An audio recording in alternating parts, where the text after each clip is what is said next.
In 1997, I had no idea that I was ill, but Swami called me for an interview, and you know, the most beautiful experience. He asked me to sit by his feet. Oh, it was a beautiful experience to have seen somebody who I loved, somebody whom I worshipped, to see him in the physical form. It was something beautiful. I felt all my dreams was realized that day, because here in front of me was still standing the God that I worshipped, the God that I loved. And as I sat there, Swami gave a lot of love, and he gave some wonderful teachings. And they say to whom much is given, much is demanded. But 3 months later, I was diagnosed with terminal cancer, leukemia. And I think by Swami giving me that love, that attention, he actually gave me a lot of energy and a lot of hope over there. And every time in my illness, when I thought about the love that I got from Swami, that actually sustained me. And yes, throughout all the doctors gave me a time limit of about 5 months. 11 years later, I'm still here with that love and that caring that Swami gave me. And I know I'm here because of him. Because in 1999, again, when I went to Prashanthi and I got another interview, and I sat at his lotus feet again, and I told him, Swami, I'm not too well. And he ignored me for a while, like he didn't listen, and you know, Swami knows all. But after a while, I continued persisting in his Swami, and he said, no, you carry on doing my work and I'll take care of you. And to date, this dear loving Lord, as the divine assurance he's given me, he's kept to it.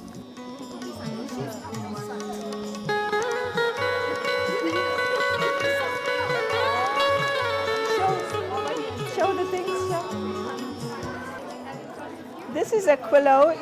It's something they can use as a blanket and as a pillow, and it has a dual purpose, and it can be used for traveling, and it's something necessary for everyone's car to hold, and especially people who travel quite a bit, we can use it as a pillow and as a cover. So this is a quillo.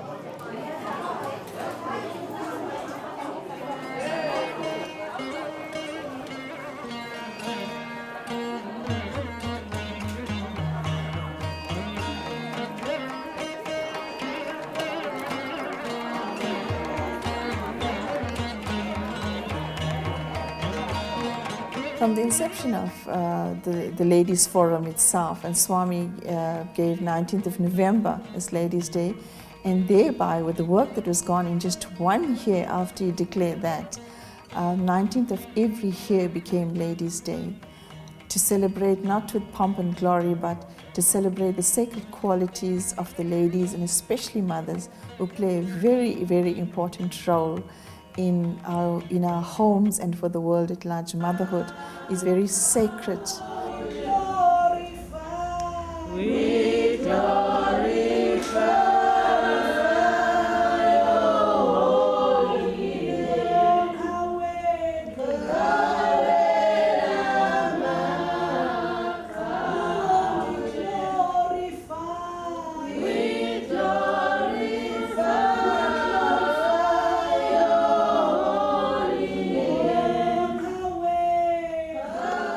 Because one of the things of the organization is to serve the poor, the distressed, and the ailing. And I think coming from a background of love and compassion and sacrifice, that's when the ladies started to go out and serve the needy, serve the poor. But I think most especially a lot of work was done when Swami brought about the Ishwarama Trust and the skills program. And I think from there, a lot of skills, and the ladies, if you look within the organization, there's so much skills within our own ladies.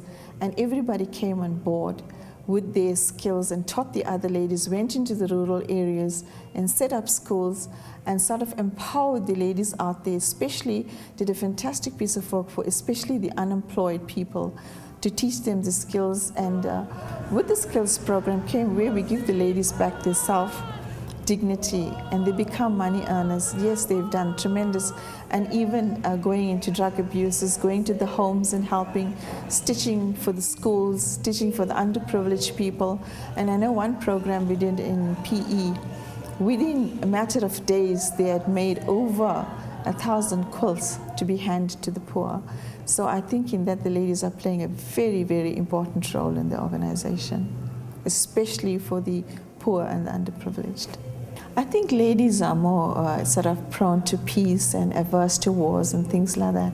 And I think they are the best instruments to use to impart this human values thing. And yes, in all our programs, especially our skills program, we're running one very successfully in the Kanya in Durban. And I know every December we graduate about 30, 40 ladies out there. Every skills program starts with a value-based education. We have a little program and we get ladies to come on board to teach them about sharing. And one example I can give you, when the ladies came on board in one of the programs, especially in the Kanya one wouldn't want to lend the scissors to the other, or even the material. And when we started doing the value-based programs and started to teach them value-based songs, and you'd find each one wanted to share. And if somebody didn't have material, they clubbed in and put monies together and went down and bought it. So this thing of sharing and caring came about very strongly. Yes, we do a lot of value-based programs.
The SAI organization was approached by the Kanya Association to do skills training at the Skills Training Center. It's a 3-month program where the various sisters of the SAI organization come in and train the ladies with various skills.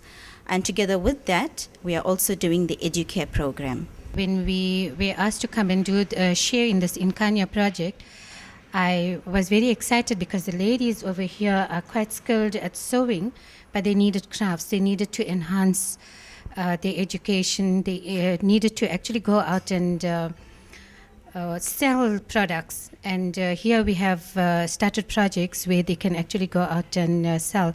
If you look around you, there's toilet sets, there's bags. We even show them how to make bedroom slippers and household items, which they are actually very, very excited about. When we are selling them, we are getting money. We are no longer depending on our husbands. We can make money on our homes. I'm very much happy. It's been a pleasure because I've gained so many things that I never know I will get it. I'm very excited about the program, which have developed me somehow, because for the first time I came here, I was someone with nothing. So now I've developed something and I'm someone now. And as you know, in no other avatarhood has women given as much recognition as in the Sai era during the incarnation of Sai. And I think Swami had recognized the potential of the ladies, with the love and the sacrifice. We have a very important role to play in the organization and even in our homes, in our country, and to the nation at large.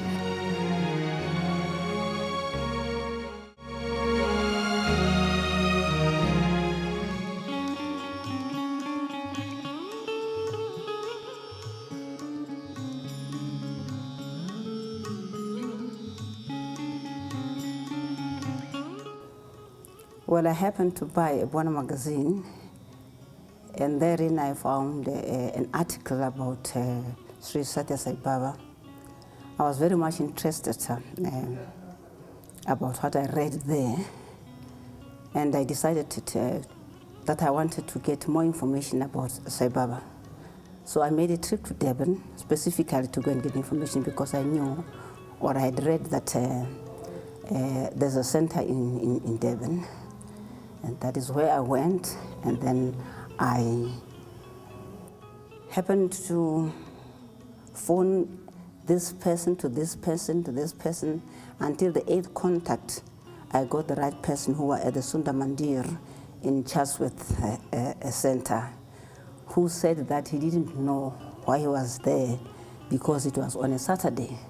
And he said he thought it is because Satya Sai Baba wanted him to be there so that when some people were helping me to trace this thing, the phoning, that he should pick up the phone. He picked up the phone and then he said we should stop where we are. Then he came to us. His name I said is Sanya Naidu. He came and picked us from Durban in West Street and then went straight to Sunda Mandir, where then he started telling us the information about Sai Baba that we needed. In fact, when they were explaining in Durban, in the Sunda Mandir, there was something in me that I want to see this man with my own eyes. I said I wanted my ears to hear his voice. I want my feet to touch Prashanti soil where he lives.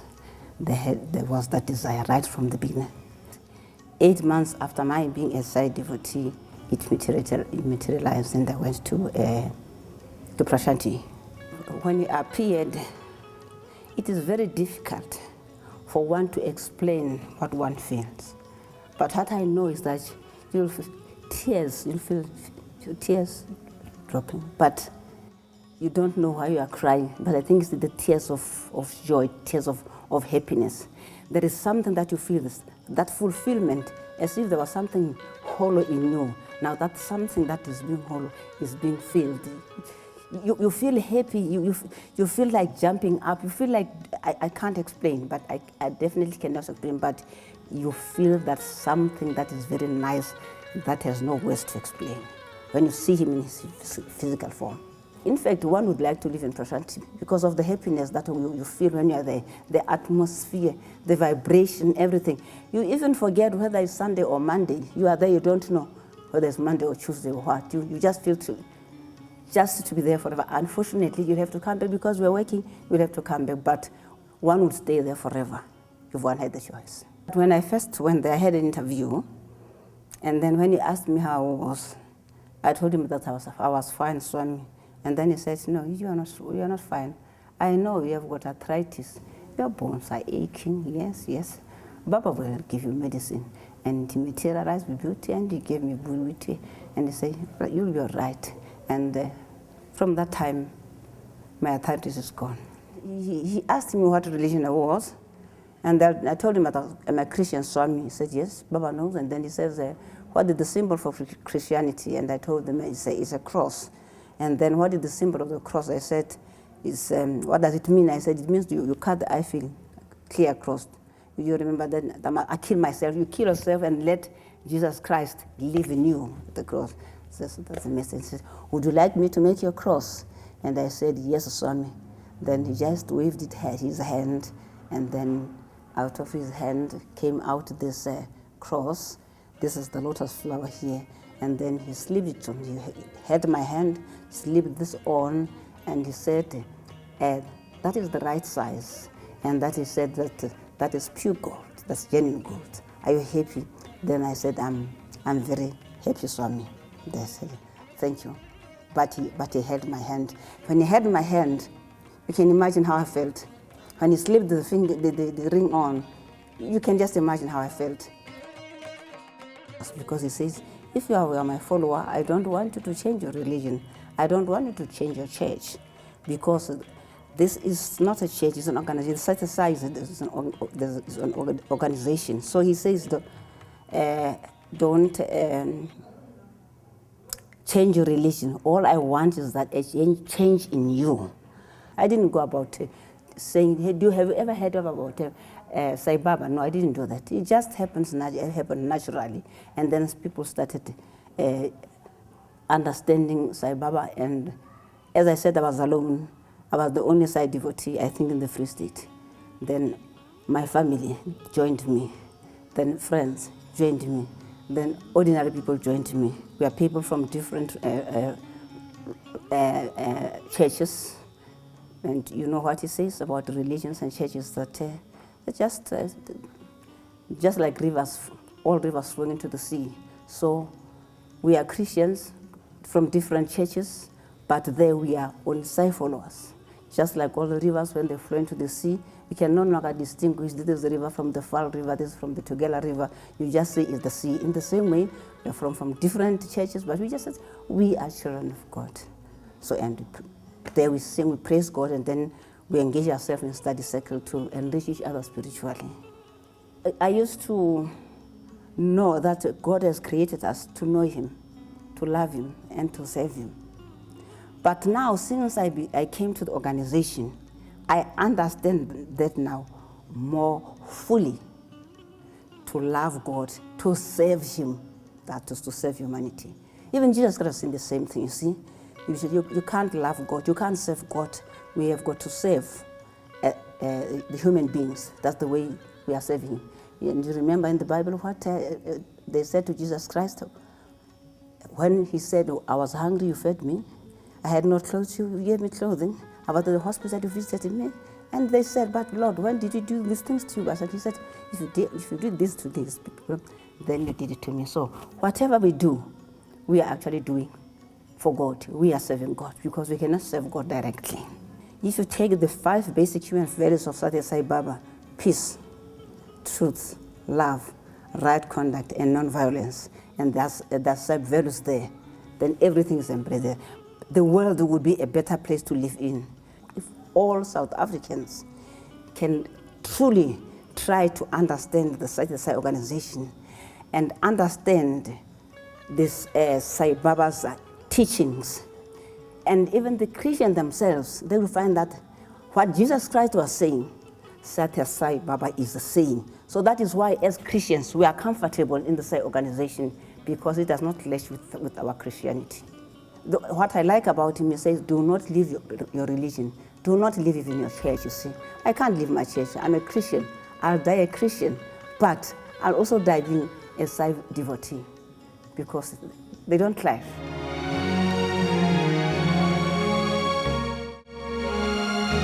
To help us celebrate your birth, the Lord of the universe, Sri Satya Sai Baba.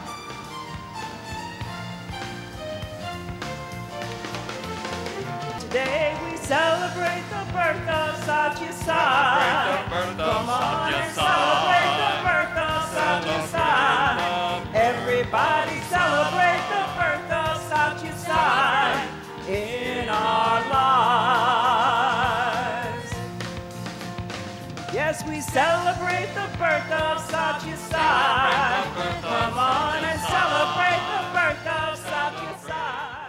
Sisters and brothers, we feel very blessed and honored to be able to share our musical expressions of love for you, dear Lord Sai.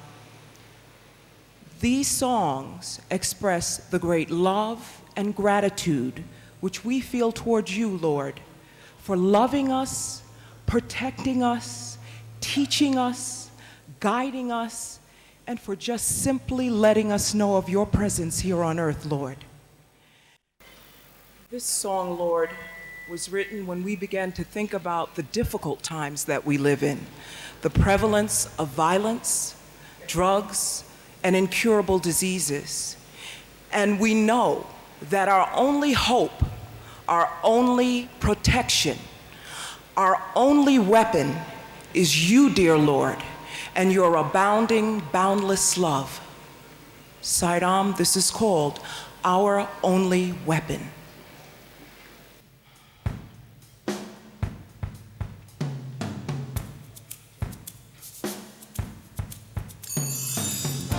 My Lord, I look at the times that we live in and all of the trials we've been given.